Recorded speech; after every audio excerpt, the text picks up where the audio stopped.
Friends, welcome. Thank you for joining us tonight. We completed our reading of Baruch this morning, so we take a moment tonight for an introduction to the book of First Samuel, which this is going to end up being a little bit more of an introduction to more than just First Samuel. And I say that because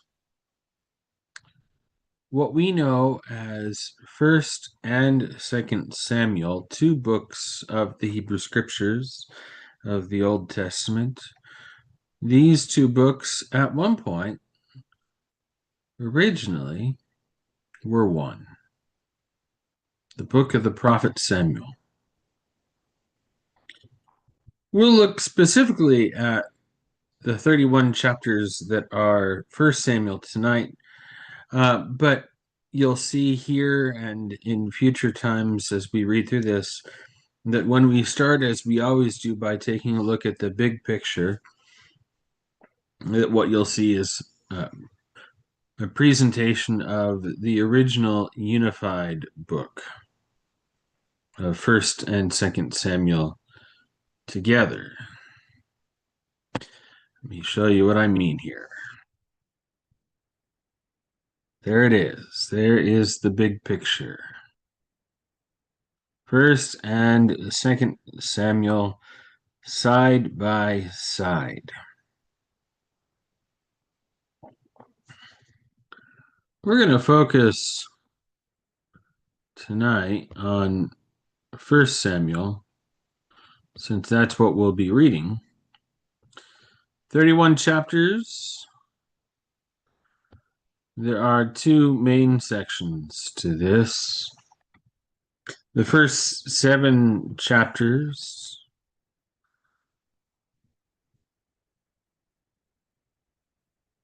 the story of Samuel, of his mother, of his birth, of his life growing up, of the things that help set the stage for the time when Samuel will be prophet, judge, and leader of God's people.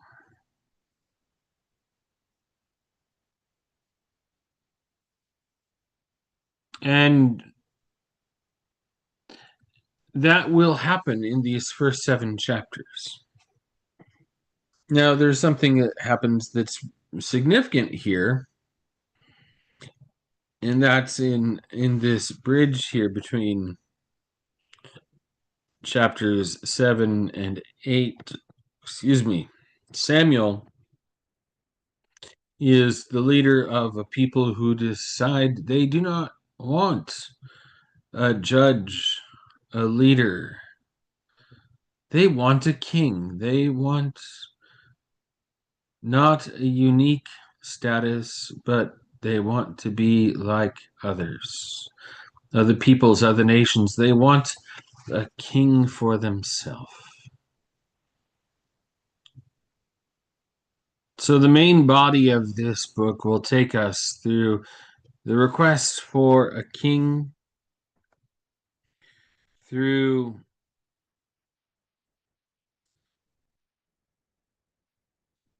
the reign of Saul, the first king, into David,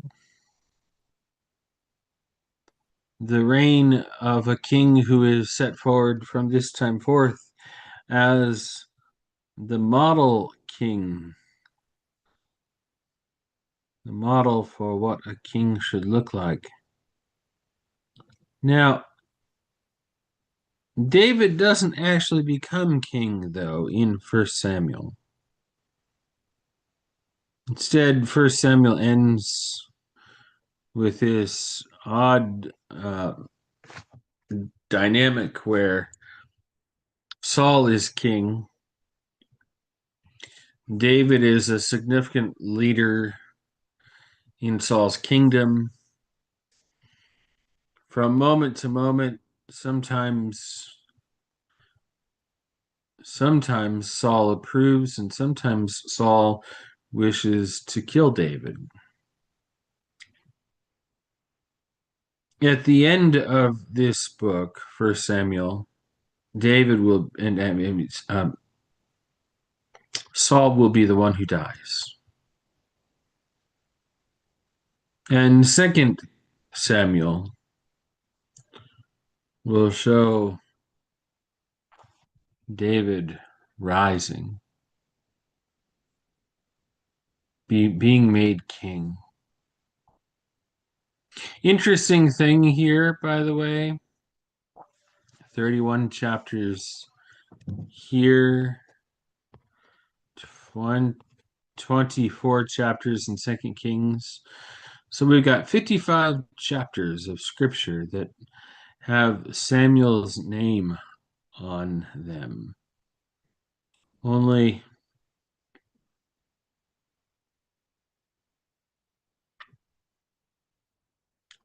somewhere this doesn't lay it out here, but somewheres in those last few chapters, Samuel himself dies.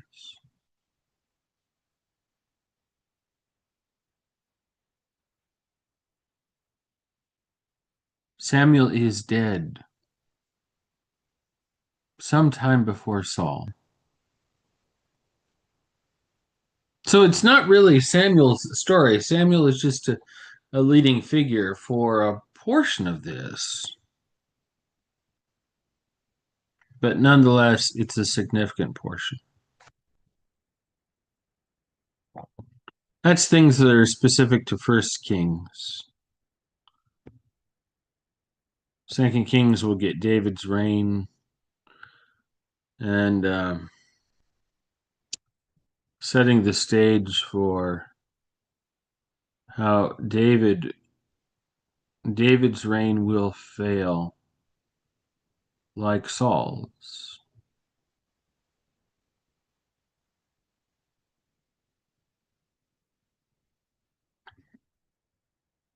There are three main characters in this, obviously, as you can see here. On this journey from a federation of the tribes of Israel as a loose unit of 12 tribes to a full-blown united kingdom with a king. There's Samuel, there's Saul, and there's David.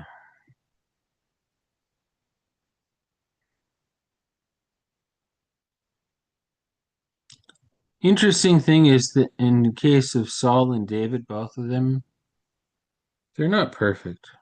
Neither one is perfect. They both have blemishes.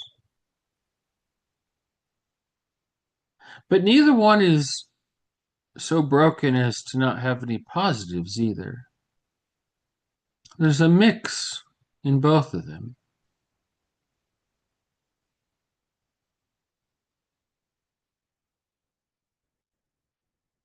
It'll be interesting to see this as we read through this.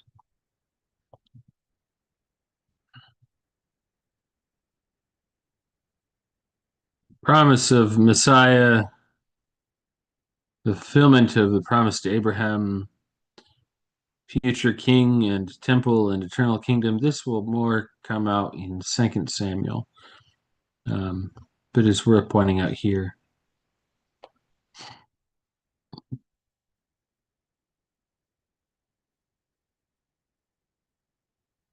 It's an interesting piece up in the corner there, isn't it?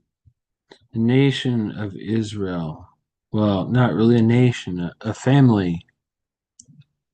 The family of Israel in bondage in Egypt. Moses, prophet, judge, leader, brings them out, brings them through the wilderness at Mount Sinai, receives the law and the covenant, and brings them to the edge of the promised land. Joshua is the one who will bring them. In some sense, Samuel is like Moses.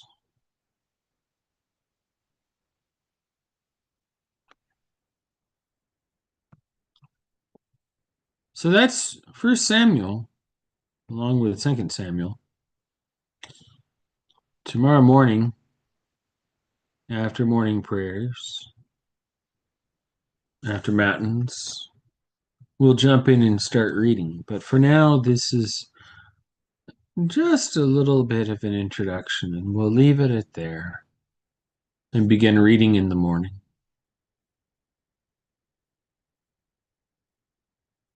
Evening prayers in just a moment on Another Live.